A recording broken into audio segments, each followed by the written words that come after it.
29వ శ్లోకం 88 నుంచి 90వ ప్రశ్న వరకు.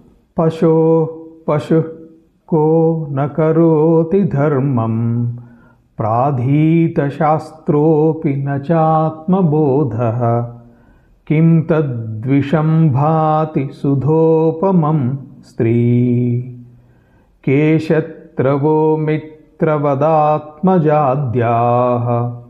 88వ ప్రశ్న. పశు కహ. పశువు కంటే కూడా హీనమైనటువంటి పశువు ఎవరు?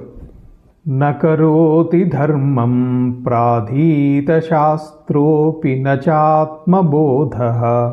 సకల శాస్త్రములు అధ్యయనం చేసి కూడా ధర్మమును ఆచరింపనివాడు, ఆత్మజ్ఞానం కలగనటువంటి వాడు ఎవరైతే ఉన్నాడో వాడే హీనమైనటువంటి పశువు.